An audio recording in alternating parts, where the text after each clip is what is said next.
अस्सलाम वालेकुम everyone. Creative writing की एक्सरसाइज नंबर 2 है। ड्यू डेट इसकी आपको नज़र आ रही है। इंस्ट्रक्शंस आपके सामने हैं जो होते हैं हमेशा से, और ये एक्सरसाइज जो है वो दोबारा आपको बताई जा रही है क्योंकि किसी को समझ नहीं आ रही थी। लर्निंग आउटकम ये है कि आपने रिपोर्ट किस तरह से लिखनी होती है, रिसर्च किस तरह से करते हैं, डाटा को इंटरप्रेट किस तरह से करते हैं, और एक नया डाटा जो है वो जनरेट किस तरह से होता है। और मतलब इन शॉर्ट आपको बताऊँ तो ये तमाम टेक्निक्स है। ब्रेन स्टॉर्मिंग किस तरह से आप चीज़ें देखते हैं, किस तरह से उसको सोचते हैं, आइडियाज़ कहाँ से आते हैं, एंड एट द एंड कहाँ से आप गैदर करते हैं और उसको जनरेट करके देते हैं, ठीक है, इन योर ओन वर्जन। उसके बाद है प्रॉब्लम स्टेटमेंट। प्रॉब्लम स्टेटमेंट ये है कि आपने रिपोर्ट लिखनी है, effects of Ukraine Russia war on the food crisis, inflation rate and renewable energy sources कौन कौन से, ये भी उन्होंने बताया, oil gas and coal globally. इसके ऊपर आपने एक रिपोर्ट तैयार करनी है और इसको एक्सप्लेन करना है आपने ग्राफिकली। उसके अंदर जो है वो ग्राफिकली आपने मेंशन करना है फूड क्राइसिस को, इन्फ्लेशन रेट को, रिन्यूएबल एनर्जी रिसोर्सेज को, ठीक है, ग्लोबली। Pen down brief. उसके बाद आपने क्या करना चाहिए, ब्रीफ इंट्रोडक्शन और कंक्लूजन जो है वो रिपोर्ट तैयार करनी है, और जो वर्ड काउंट होगा वो 450 to 500 वर्ड्स का होना चाहिए, ठीक है। टास्क है, सबसे पहले आपने क्या करना चाहिए, टॉपिक की रिसर्च करनी है जो आपको टॉपिक दिया गया है। उसके बाद आपने क्या करना है जी, ग्राफिकल डाटा आपने गैदर करना है जो कि इन सारे फैक्टर्स को बिफोर वॉर और आफ्टर वॉर की सिचुएशन को एक्सप्लेन कर रहा है। उसके बाद आपने इंट्रोडक्टरी पैराग्राफ लिखना है जो कि होगा 3 to 4 लाइंस, और उसके बाद आपने जो कलेक्ट किए होंगे ना ग्राफ्स, उसको आपने उसमें पेस्ट कर देना। उसके बाद आपने क्या करना है, तीनों ग्राफ को इंटरप्रेट करना है, मतलब उसका एनालिसिस करना कि वो क्या क्या है वो बताना है। उसके बाद आपने क्या करना है, ब्रीफ कंक्लूजन जो है वो आपने क्या देखा इस रिपोर्ट को तैयार करने के बाद वो आपने लिखना है एट द एंड। उसके बाद आपने ग्रामर मिस्टेक्स जो है वो यूजिंग ग्रामरली आपने चेक कर लेनी है। उसके बाद आपने प्लेजरिज्म जो है वो चेक करना है बाय यूजिंग प्लेजरिज्म डिटेक्टर और doublechecker.com से। उसके बाद आपने उसका स्क्रीनशॉट लेके वहाँ पे प्रोवाइड कर देना है। नोट करना है कि आपने नोट ये है कि आपका जो डॉक्यूमेंट है वो अगर 10% प्लेजरिज्म होगा उसके अंदर तो देन यू गेन 0 मार्क्स। उसके बाद है हमारे पास गाइडलाइंस ये है कि अगर आपको रिपोर्ट क्लियर करनी नहीं आती तो वीडियो 74 और 79 देख लें, कॉपी आपने हरगिज़ नहीं करना, और ग्राफ्स जो हैं वो आपने सर्च करना है रिलेटेड टू योर टॉपिक्स, और कहीं से भी कॉपी नहीं करना, एंड मेक श्योर करना है कि आपने यही कॉपी शॉपी नहीं करना वगैरह वगैरह वगैरह। ये सारा कुछ बताया हुआ उन्होंने, और किस तरह से सबमिट करानी है ये आपको पता चल जाएगा। और AI कंटेंट जनरेटर आपने बिल्कुल भी यूज़ नहीं करने, ठीक है। तो इसको हम कर लेते हैं क्रिएट। इस तरह से आपने ये टॉपिक जो है वो इसको कर लेना है कॉपी, और हम देख लेते हैं कि अगर हमें कहीं से मिल जाए तो वो हम कर लेंगे, ठीक है। यहाँ पे हम सर्च बार में आना, जो भी ब्राउज़र आप यूज़ करते हैं वहाँ पे हम लिख लेते हैं गूगल स्कॉलर से फॉर एग्जांपल हम ले लेते हैं। तो यहाँ पे हम जो है वो अपना नाम मतलब टॉपिक का नाम रखते हैं, तो यहाँ पर हमारे पास कोई रिज़ल्ट नहीं आया, ठीक है। फिर आप जो भी ब्राउज़र यूज़ कर रहे हैं, गूगल यूज़ कर रहे हैं, माइक्रोसॉफ्ट का ब्राउज़र यूज़ कर रहे हैं, और बाकी जो भी होते हैं मोज़िला फायरफॉक्स वगैरह ये आप कर रहे हैं तो वो आपको नज़र आ जाएंगे, ठीक है। यहाँ पे हम माइक्रोसॉफ्ट का ब्राउज़र अगर देखें तो यहाँ पे आपको थोड़ा सा है जो डाटा मिल रहा है, यहाँ से आपको अगर पिक करना तो आप कर सकते हैं। ये आपकी जो रिपोर्ट अगर आपको खुद नहीं लिखनी आ रही ना, तो आपका यहाँ से आप जो भी पढ़ रहे हैं उसको चीज़ों को आगे पीछे करके ही आपकी रिपोर्ट जो है वो जनरेट होगी, ठीक है। तो वही चीज़ें आपने आगे पीछे करके उसकी वर्डिंग थोड़ी चेंज करके तो वो आप कर लेना, और क्रिएटिव राइटर का वैसे भी यही काम होता है, ठीक है, चेंज करना। उसके बाद हम देख लेते हैं गूगल से अगर हमें कोई चीज़ मिल जाती है तो यहाँ पे आगे हम गूगल में, सॉरी ये तो गूगल, यहाँ पे हम पेस्ट कर देते हैं, ठीक है।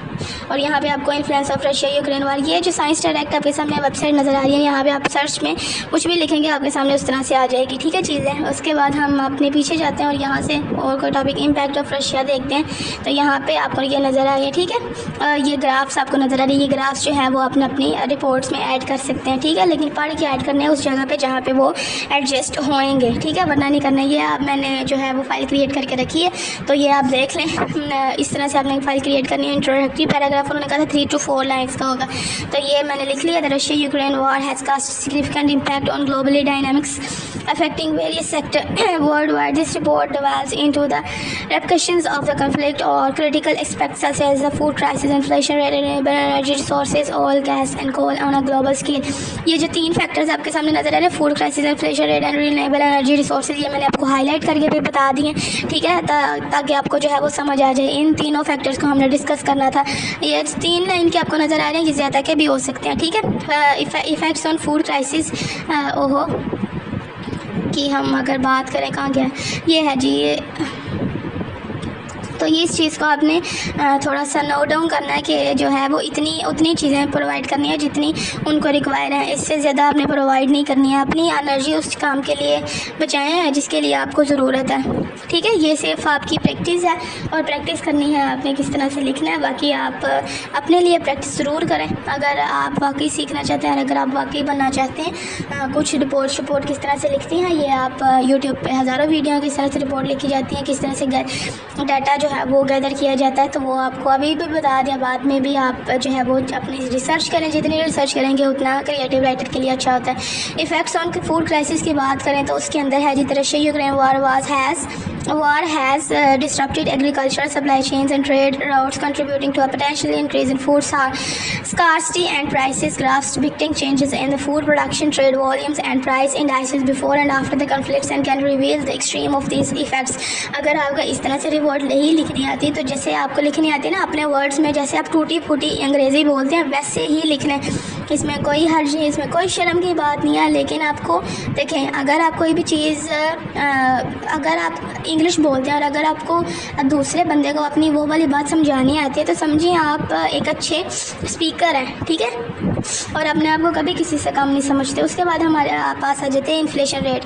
The Russia Ukraine war has wielded a profound influence on the global economic landscape। ये पहले से जो था वो चेंज है क्योंकि पहले वो बहुत ज़्यादा छोटा हो गया था और इसके बाद थोड़ा सा मैंने इसको इन्हांस कर दिया। With one of its discernible ramification being a discernible impact on inflation rate across diverse nations. The geopolitical upheaval has spurred a chain reaction cascading through economics and engendering shifts in the delicate equilibrium of supply and demand. As supply chains falter and trade routes are disrupted, the resultant scarcity of essential commodities has engendered upward pressure on consumer prices। और एक बात, अगर आपको English में लिखना नहीं आता तो आप क्या काम करेंगे, अगर आपको अपनी चीज़ें बतानी आती है ना, मतलब आप क्या सोचते हैं उसके बारे में, तो आप क्या करें, आप एक काम करें, आप चले जाएं अपना जो भी सोचते हैं अपनी थिंकिंग्स जो हैं वो, अगर आप इसको इंग्लिश में चेंज करना नहीं आ रहा तो आप गूगल ट्रांसलेटर यूज़ करें। उसके अंदर आप बोल के जो भी आपको चीज़ें समझ आई, जो भी आपने पढ़ा उसको ऑटोमेटिकली जो है वो चेंज कर देगा इंग्लिश के अंदर, तो वो आप अपनी रिपोर्ट के अंदर लिख सकते हैं। ये इतने ज़्यादा फिर आपको डिफ़िकल्टी नहीं होगी।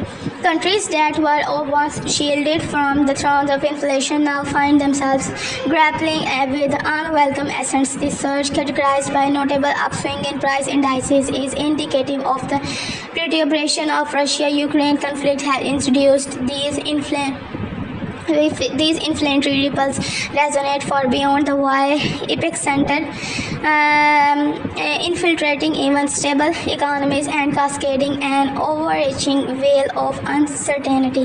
ठीक है, ये हमारा हो गया इन्फ्लेशन रेट। इन्फ्लेशन रेट है, उसके बाद जो है वो आपने ग्राफ जो है वो पेस्ट कर देना, जैसे मैंने किया हुआ आपने भी उसी तरह से कर देना, ठीक है। और एक और पैराग्राफ है जी यहाँ पे, central banks maneuver to mitigate the impact through monetary policies. The war economic repercussions continues to underscore the intricate interdependence of global financial systems. The correlation between Russia-Ukraine conflicts are heightened inflation rates underscores the imperative for vigilance, adaptability, and international collaboration in the face of unforeseen geopolitical events. This chapter is a history accentuates the need of nuanced economic strategies capable of navigating the tumultuous current unleashed by such conflicts। ठीक है, ये हमारा हो गया inflation rate हो गया, energy inflation rate. उसके बाद जो है वो मैं नीचे अटैच कर दिया एक ग्राफ। अगर आपने को जो है यही सोल्यूशन फाइल चाहिए तो मैं आपको डिस्क्रिप्शन में इसकी मिल जाएगी, लेकिन फ़ौरन नहीं मिलेगी, थोड़ा सा सब्र रखा करें,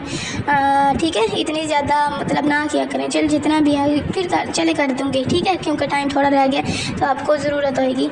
तो उसके बाद है ये तो नीचे ही आ गया।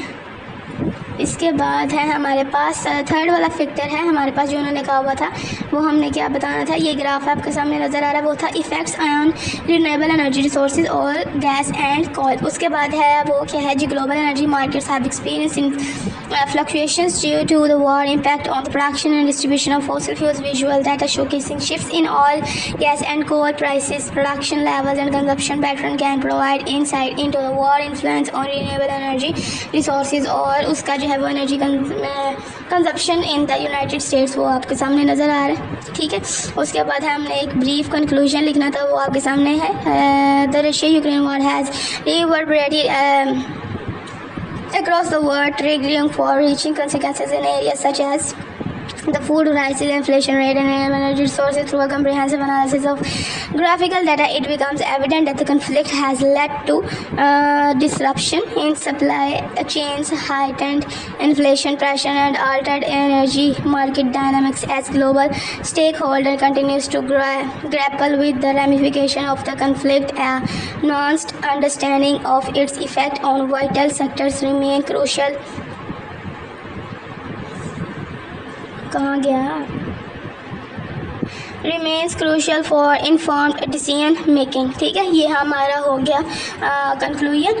तो इस तरह से अगर आपने लिखना हुआ तो आप लिख लें, वरना उन्होंने कहा है कि आपने जो है इसमें प्लेजरिज्म नहीं आना चाहिए, तो कोशिश करिएगा कि आपका जो है वो प्लेजरिज्म ना ही आए।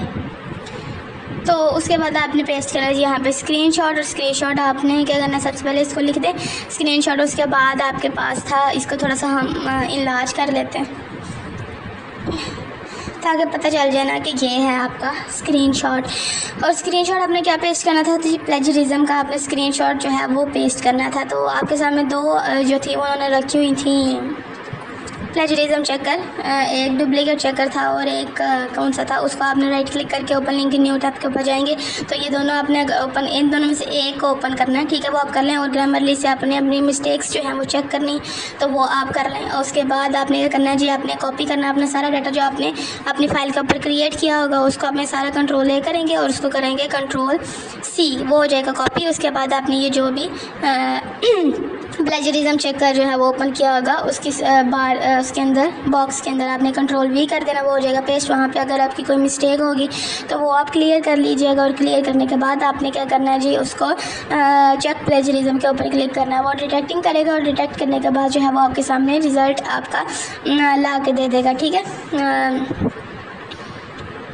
और रिज़ल्ट लाने के बाद उसको आपने क्या करना है, स्क्रीनशॉट जो है वो आपने पेस्ट कर देना स्क्रीनशॉट के नीचे। इस तरह से ये जो आपको नज़र आ no plagiarism found, spelling correct, conciseness, पूरी स्क्रीन का देना है तो आप पूरी स्क्रीन का दे सकते हैं। उसके बाद आपने क्या करना है जी, ठीक है, आपने चले जाना डीजी स्किल्स के ऊपर, और डीजी स्किल्स के LMS पे जाके आपने अपनी फाइल सेव सबमिट करा देनी, और सबमिट कराने के बाद ग्रीन बार अगर आएगी तो show that shows you that your file successfully submitted, and don't forget to subscribe. Take care of yourself till then. Stay tuned. Thanks for watching. Allah Hafiz.